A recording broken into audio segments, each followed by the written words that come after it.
warrant paying a second VPF. That's the way I would look at it and how VPF would benefit the producers.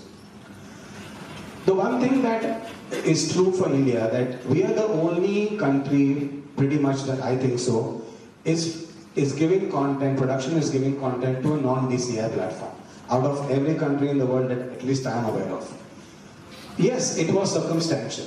I personally don't have anything against any non-DCI player or anybody in the stakeholder, people who are running their business for whatever they think is appropriate. They have all rights to do so. But what I'm saying is, I urge the producers to think long term. Yes, there will be, we are a country that has a tier 2, tier 3 market. There are different sizes of theatres where box office collections are vary from something to something completely different. But what I urge the producers, don't look at it as on a minute basis on a property to property. Take a bird's eye view, see the overall benefit that they're getting on the release, and at the end of the day when they're going to stop paying VPF, irrespective of property, the savings on the VPF will add straight to the bottom line, which is very large. Today's cost of release, depending on, of course, the box office rate, could be anywhere between 10 to 30% of the release cost. That's really covering all the benefits of the production side. Coming back to our exhibitor friends, yes, there are affordability issues. People don't have the capital to go and buy a DCI compliant projector. There comes a role for integrators like ourselves. However, at the end of the day, think of a scenario, why would you agree to rent a piece of equipment forever? I mean, do we do that with any other asset that we know of? Not in my knowledge at least.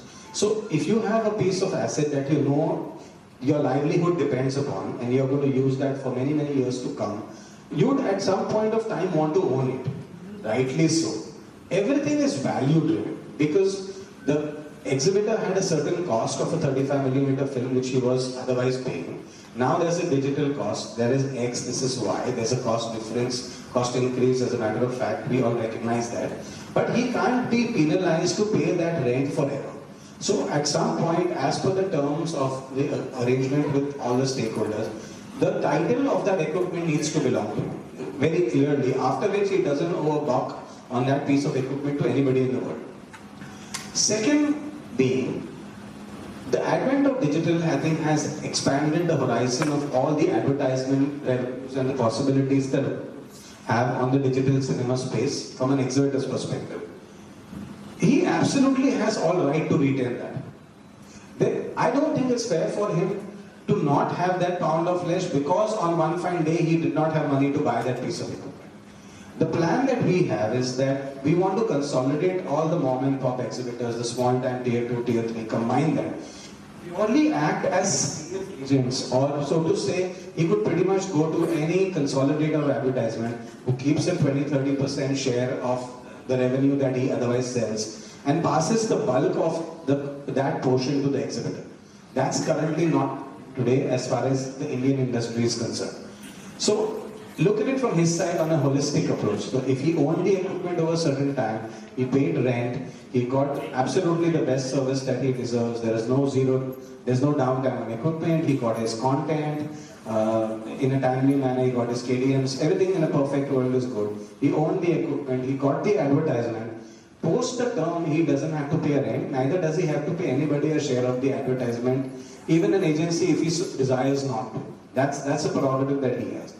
Within this space, there comes an integrator like us who says, okay, in my plan that we have today, that Kriyan is unfolding, we have a set mark that we will only retain 30% of all the revenues consolidated of the ads that we are accumulated among the participating exhibitors.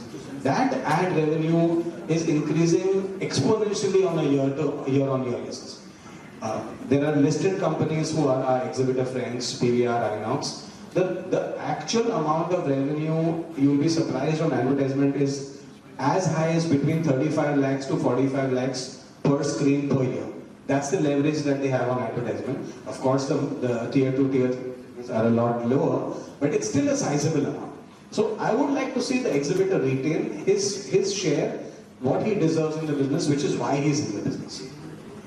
Coming back to integrators like ourselves, at the end of the day, we are here to make a profit. We are all here for business. But that profit can't be in perpetuity.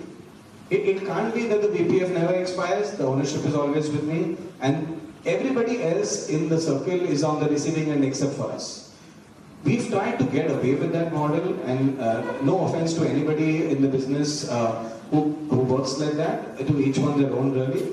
But the way I would like to position this is, we want a profit, we are transparent on what it costs us. This is the benefit that we have after cost recoupment, overheads, and all that.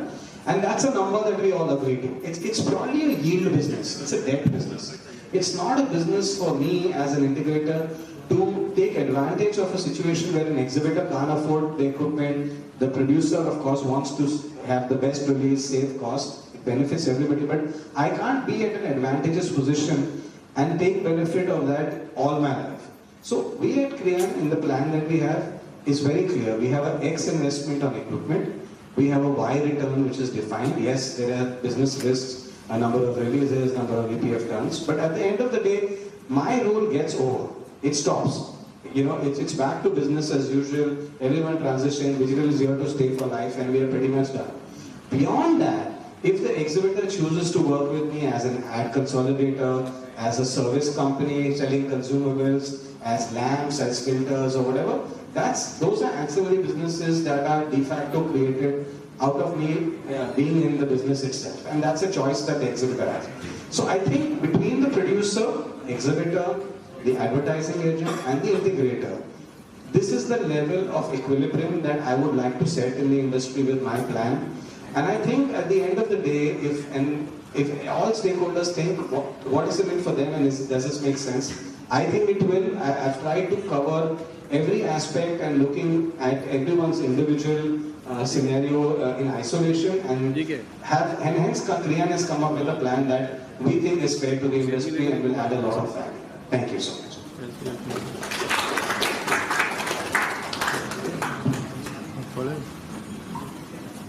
Good evening, everybody.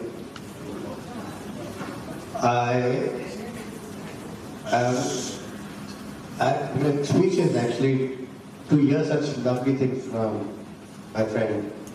What vision he has, what he plans for the exhibition sector to go forward, the growth for the entire fraternity, from the production sector to the distribution and exhibition sector. I think this is a path-breaking plan, and it's music to my ears because, you know, the mindset of yesterday, unfortunately, without naming people, was very regressive in our country.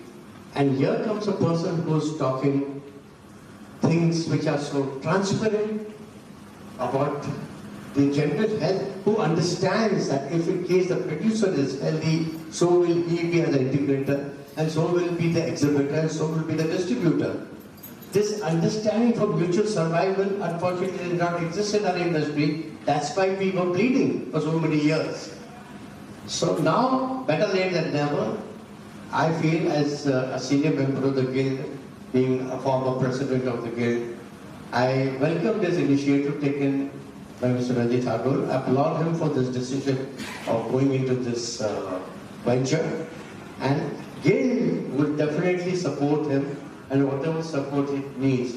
We welcome an initiative taken by you, and I will personally speak to each and every member, colleague in my fraternity, that we should applaud and give you all the support that is needed for you to achieve your goal.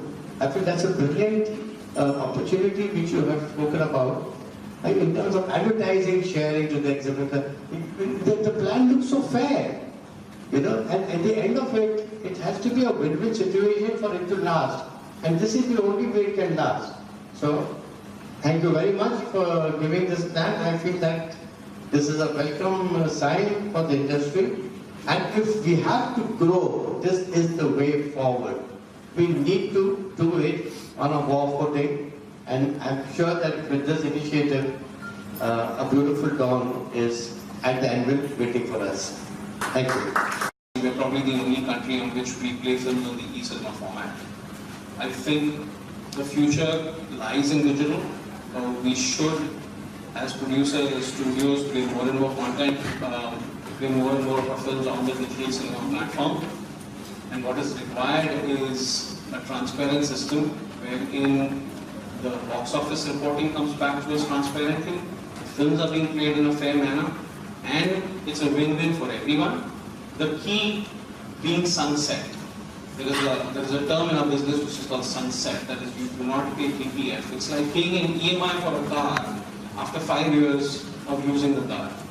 We cannot keep paying this EMI, so to say, forever, and thereby our cost of distribution stays higher and higher. The future is how we can bring down costs, and such initiatives will bring distribution costs down considerably.